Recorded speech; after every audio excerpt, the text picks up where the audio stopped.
ఓం శ్రీ గణేశాయ నమః. గురుర్బ్రహ్మ గురుర్విష్ణుః గురుర్దేవో మహేశ్వరః గురుః సాక్షాత్ పరబ్రహ్మ తస్మై శ్రీ గురవే నమః. తొలేకాదశి గురించి తెలుసుకుందాం. ఆషాఢ మాసంలో వచ్చే శుద్ధ ఏకాదశికి తొలి ఏకాదశి అని పేరు. తొలి ఏకాదశి వచ్చిందంటే ఇక వరుసగా పండుగలు వస్తాయి. అప్పటి వరకు ఎలాంటి పండుగలు లేక బోసిపోయిన ఇళ్ళకి ఈ పర్వదినంతో కొత్త కళ వస్తుంది. ఈ రోజున చాలామంది విష్ణువుని పూజిస్తారు. చాలా ప్రాంతాల్లో గోపద్మ వ్రతం ఆచరిస్తారు.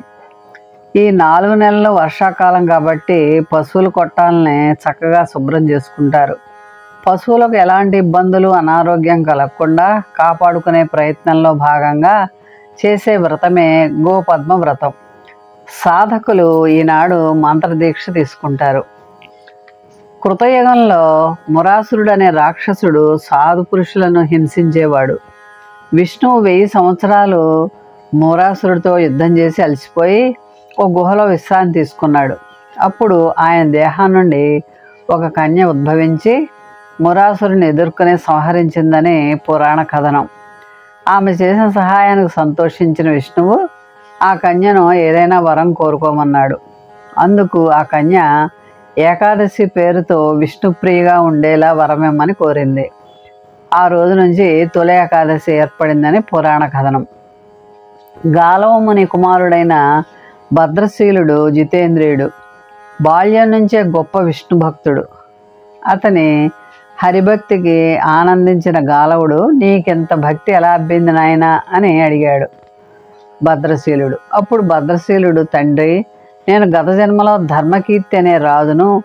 నా గురువు దత్తాత్రేయ మహర్షి బోధన వల్ల కొంతకాలం ధర్మబద్ధంగానే పాలించాను. అయితే ఐశ్వర్య మదోన్మత్తుడనై భోగ విలాసాలకు దాసుడనై ఎన్నో అకృత్యాలకు పాల్పడి నా ప్రజల సంగతే మర్చిపోయాను. నా ప్రజలు కూడా నాలాగే పాపాలు చేయడం మొదలుపెట్టారు. ఓసారి అడవికి వెళ్ళాను. బాగా తిరగడం వల్ల ఆకలి వేసింది. తినడానికి ఎక్కడా ఏమీ దొరకలేదు. ఓ చెట్టు కింద కొందరు ఏకాదశి వ్రతం చేస్తుంటే అక్కడ అలసిపోయి కూర్చున్నాను. వారితో పాటే జాగరణ చేశాను. ఆ తెల్లవారుజామున మరణించాను. యమదూతలను తీసుకెళ్ళి యముని ముందుంచారు. ఎంత పాపాత్ముడనైనా ఏకాదశి రోజున ఉపవాసం ఉండి ఏకాదశి వ్రతాన్ని కళ్ళారా చూసి జాగరణ చేయడం వలన నా పాపాలన్నీ పటాపంచలైపోయాయని చిత్రగుప్తుడు చెప్పడంతో యమధర్మరాజు నన్ను సత్కరించాడు. విష్ణు భక్తులను ఏకాదశి వ్రతాన్ని తెలియక పాటించిన వారిని సైతం యమలోకంలోకి తీసుకురావద్దని భటుల్ని హెచ్చరించాడు. నేను చేసిన అకృత్యాలకు ఎంతో పశ్చాత్తాపడ్డాను. యముడు నన్ను స్వర్గానికి పంపాడు. తర్వాత నా భాగ్య విశేషం వల్ల మీకు పుత్రుడిగా జన్మించాను. గత జన్మానుభవం వల్ల స్వయంగా నేను ఏకాదశి వ్రతం చేయటమే కాకుండా ప్రజలందరి చేత ఆ వ్రతం చేయిస్తున్నాను అన్నాడు. అది విని గాలవుడు ఎంతో సంతోషించాడు. ఏకాదశి వ్రతంలో నియమాలు 5 కర్మేంద్రియాలు, 5 జ్ఞానేంద్రియాలు, మనసు, ఈ 11 పైన నియంత్రణ సాధించేందుకు ఏకాదశి వ్రతదీక్షను తీసుకోవాలి. ఈ రోజున విష్ణు సహస్రనామం పారాయణం చేసి ఉపవాసం ఉండాలి. దేవాలయ దర్శనం చేసి దైవ చింతనతో గడిపితే విశేష పుణ్యఫలం లభిస్తుంది. ఈ వ్రతాన్ని ఆచరించిన వారికి భూరి దానాలు చేసిన పుణ్యం, అశ్వమేధ యాగం చేసిన ఫలితం, 60 సంవత్సరాల తపోఫలం లభిస్తుందని పురాణాలు చెప్తున్నాయి. సూర్యవంశంలో మాంధాత అనే చక్రవర్తి ఉండేవాడు. అతడు భూమండలం అంతటికీ కూడా సార్వభౌముడు. అతడి పరిపాలనలో ప్రజలు సుఖ సంతోషాలతో ఉండేవారు. ఎందువలన 3 సంవత్సరాలుగా వరుసగా వానలు కురవలేదు, పంటలు పండలేదు. ప్రజల కరువుతో అల్లాడిపోతూ ఉండగా అంగీరస మహర్షిని దర్శించి ఉపాయం తెలియజేయమనగా ఆయన ఏకాదశి వ్రతాన్ని చేసి వర్షాలని పొందొచ్చు అని తెలియజేశారు. ఆషాఢ మాసంలో శుక్లపక్షంలో వచ్చే ఏకాదశికి పద్మ ఏకాదశి అని పేరు. ఆ రోజున ఉపవాసం చేసి ఆ వ్రత ప్రభావం వలన మంచి వర్షాలు పడ్డాయి. ఈది బాధలన్నీ తొలగిపోయాయి. అందువల్ల ఆషాఢ శుక్ల ఏకాదశి ఎంతో పవిత్రమైన పర్వదినం. తులేకాదశి వ్రతం చేసినందువల్ల మంచి వర్షాలు పడి పంటలు బాగా పండి ప్రజలంతా కూడా మళ్ళీ సుఖశాంతులను పొందారు. ఇది ముక్తిప్రదమైన ఏకాదశి. శ్రావణ భాద్రపదాలు వర్ష ఋతువు. ఆ ఋతువులో సస్యానికి అనుకూలమైన వర్షాలు పడాలంటే మనందరం కూడా తొలి ఏకాదశి వ్రతం చేయాలి. ఉపవాసం అంటే ఏమీ తినకుండా ఉండాలని మనకి అనుకుంటూ ఉంటాం. ఉపవాసం అంటే సమీపే వాసం ఉపవాసం. పరమాత్మకి దగ్గరగా ఉండటం అంటే ఇతర ఆలోచన లేకుండా భగవంతుని గురించి ఆలోచించి భగవంతుణ్ణి మన మనసులో నిలుపుకోవడం. రాక్షసులు ఏకాదశి రోజున బియ్యాన్ని ఆశ్రయించి ఉండి అన్నం తిన్న వాళ్ళ కడుపులో బాధను కలిగిస్తారని అన్నం తినకూడదంటారు. బియ్యాన్ని భిన్నం చేస్తే దోషం ఉన్నదని కొందరి అభిప్రాయం. ఈ కలియుగంలో శరీర దుర్భరాలు రోగగ్రస్తులు అయినందున వల్ల ఔషధ సేవన చేయటం తప్పనిసరి. అందుకు ఆహారం అవసరం కాబట్టి రకరకాల రుచులతో భోజనాలు కాకుండా పరమాత్మకి నివేదించిన పదార్థాలని ప్రసాదంగా స్వీకరించి శరీరాన్ని నిలుపుకోవాలి. శరీర మాంద్యం కలు ధర్మ సాధనం కదా.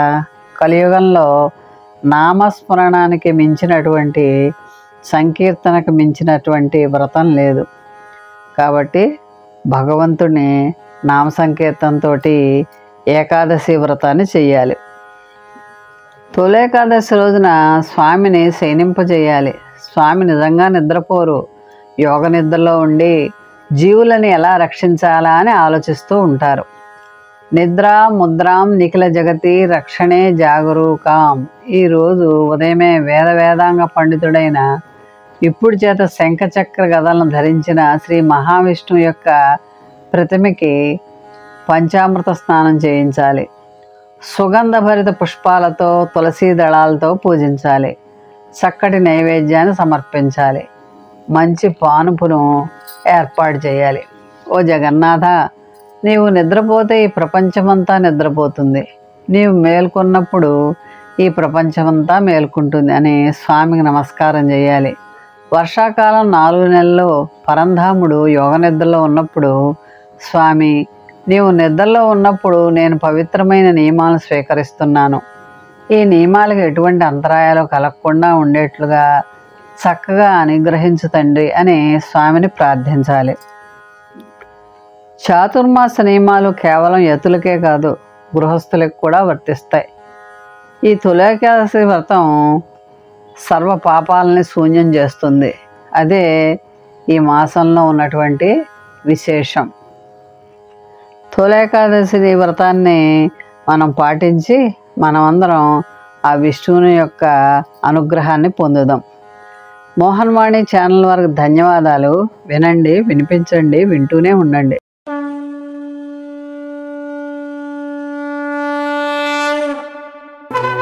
వినుడు వినుడు శ్రోతలారా, మహాభారత కథలు మన మనుగడ కోసం అందించిన కథలు. శూరులు ధీరులు వీరుల చరితలు, మన కృష్ణయ్య బోధించిన బోధలు. ఎంత విన్నా తరగని చెరగని మరువలేని మన భారతం మహాభారతం. మోహన్ వాణి తెలుగు పోడ్కాస్ట్ వింటున్న శ్రోతలందరికీ హృదయపూర్వక ధన్యవాదాలు. వినండి, వినిపించండి, వింటూనే ఉండండి. మోహన్ వాణి తెలుగు పోడ్కాస్ట్ మీరు వింటున్నారు. మోహన్ వాణి.